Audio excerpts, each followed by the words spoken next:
Okay, today what I'm going to talk about is the first time that I came face to face with my homophobic ideas and beliefs and behavior.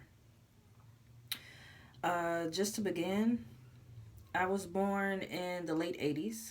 That was during a time when the world was being hit and they were trying very hard to combat AIDS and HIV. They didn't really have a cure, they still don't.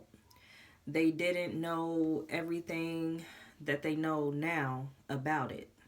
So rumors were, and because at the time lots of gay men were being infected by it. So that was one of the things that was running rampant in the gay community. Towards the early 90s, when I was growing up, I remember there used to be a lot of talk about it, but there was a lot of discrimination against gays and anybody in the LBGQT community. Um, when you would watch, shows like Saturday Night Live and Live in Color, these people in this community, they a lot of times were made fun of. They were the butt of the joke a lot of times. So, fast forward to about 2003, 2004, when I was a freshman and sophomore in high school, I had twin nephews. One of my nephews exhibited at an early age that, he didn't like to play with what you would think boys would normally like to play with. The cars, the trucks, the blocks, things like that. Well, he had a younger sister and an older sister that we would buy, the dolls and the Barbies and, the Cinderella dresses and the heels and, those types of things so that they can play dress up. On one particular day, um, he decided that he didn't want to play with his toys and instead he wanted to play with his sister's toys.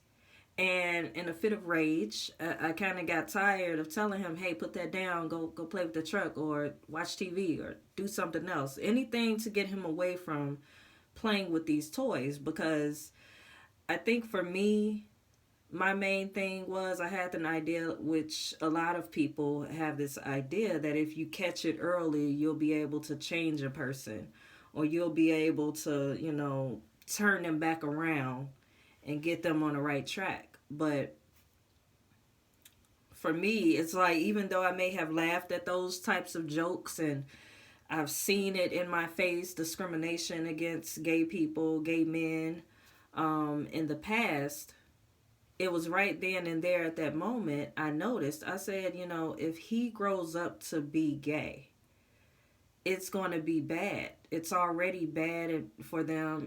They have to deal with a lot of violence. They have to deal with a lot of inequality.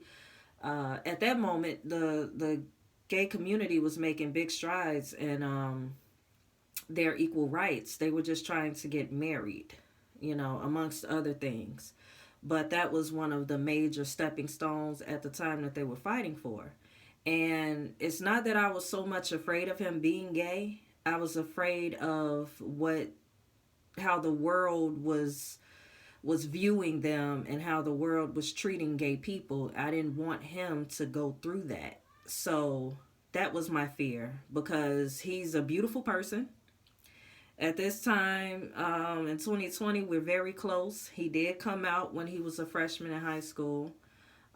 He talks to me about everything, but that is still one of the things that's still kind of a touchy subject for me.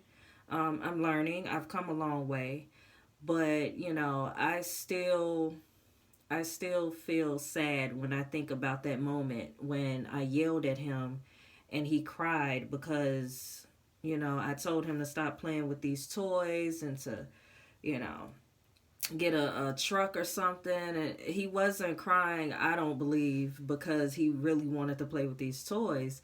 It was the anger that I exhibited towards him that scared him. So if I did it, I can only imagine how they feel when someone attacks them randomly or someone murders your loved one who is gay. And that's not something that they can help, and that shouldn't define who they are as people. They deserve better. And I am proud of my nephew. I'm proud of the gay community and how far they have come. And moving forward, I will continue to support and I will continue to educate myself and educate others. Thank you.